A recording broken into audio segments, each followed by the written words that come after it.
haddaan lala mashaawirin tolkaa adiga oo maad leh oo lagama maarmee tashiga odaya loo miirin ninkii keligii maalootiyaa meel xun waa u halise. Assalaamu calaykum, anigu waa Abaal Wasuge.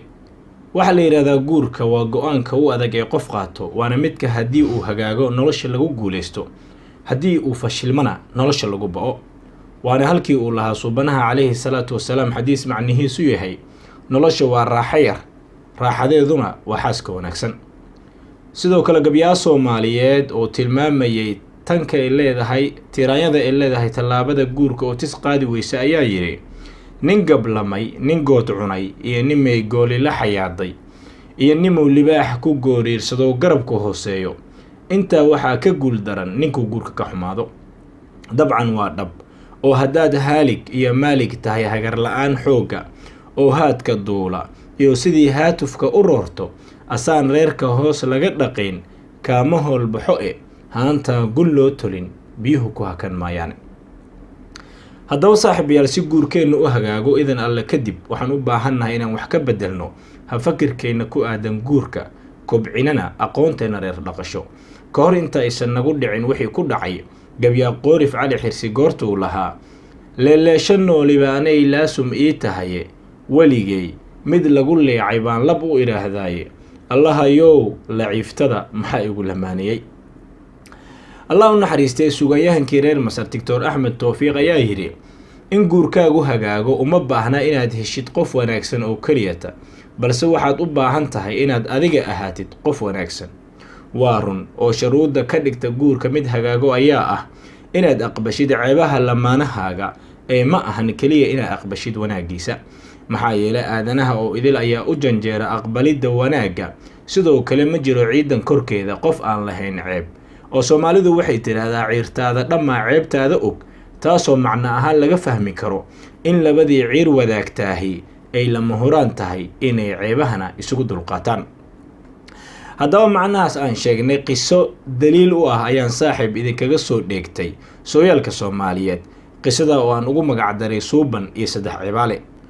waxaa la wariyaa deegaan ka mid ah gayga Soomaaliyeed inuu jiray barbaar Soomaaliyeed oo ku guur waayay saddex ceebood oo lahaa awgeed. waxa uu ahaa sida la sheegay mid cir weyn oo cago weyn misna camal xun, yacni caro dhow. gabdhihii la deegaanka ahaa dhammaantood ayaa ka caagay guurkiisa, gabar kastana gabadha kale ayay u dardaar weerisa kuna tiri war hebel waa Saddex Cibaale iska jir. hayeeshee barigii dambe ayaa deegaanka waxaa ku soo biiray reer cusub, kuwaasi oo ay ka mid ahayd gashaanti qurux iyo garaadba lagu tilmaamay.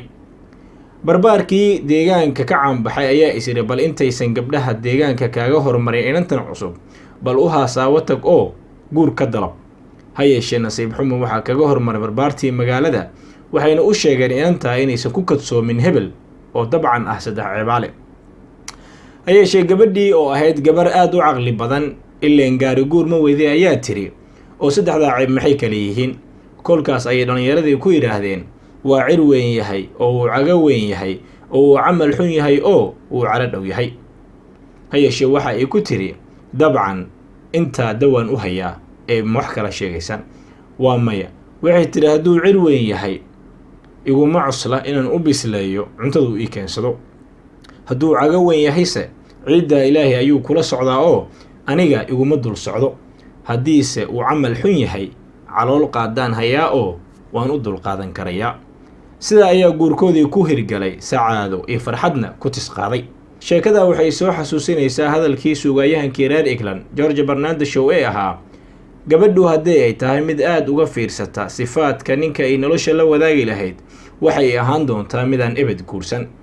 dabcan yacni ma oran karno waxay ahaan doontaa midaan ebed guursan sida uu yiri George, balse waxaan leenahay waxaa adkaan doonta inay dhowaan guursato. sidaas la mid ah adiibkii reer Suuriya Jabraan Khaliil Jabraan ayaa waxaa laga sheegaa inuu yiri ninka haddii uu yahay midaan u dulqaadan ceebaha yaryar ee gabadha ma ahaan doono mid ku raaxaysta wanaageeda badan. yeelkeedsa saaxiibayaal, taa kama dhigna in qofka uusan ka baaraan degin xulashada lamaanihiisa nolosha ka hor inta uusan qaadin mas-uuliyadda guurka oo dhabtii ah mid ay rag badani ku horkufeen xilliga aanu joogno. sidaa awgeed waxaa gudboon inaan idinla wadaago gabaygii Cabdi Gaheer, kaasoo dhabtii tusaale u ah guurka wanaagsan iyo jidka ugu habboon ee loo maro. Cabdigaheer oo na tusaaleynaya waxa uu leeyahay marka horeba guur waa milgiyo maarsi kala waaye, ragga qaarse uma meel daye uu iska mehershaaye, anse waxaan ka miidhaa halkan lagama suugayne, haddaan lala mashaawirin tolkaa adiga oo maad leh, oo lagama maarmee tashiga odaya loo miirin, ninkii keligii maalootiyaa meel xun waa u halise. ugu dambeyn saaxiibayaal, ka hor inta aadan u holan guur weydii naftaada, ma tahay mid awooda inuu u sheekeeyo lamaanihiisa si wacan ilaa iyo waqtiga gabowga, maxaa yeelay wax kastaahi way dhammaan doonaan marka laga soo tago sheekada wacan iyo isweheshiga mooye, oo gu iyo deer dabadeed daamanka ku dheeraan deeri way ku haysaa hadduu mudku daayo.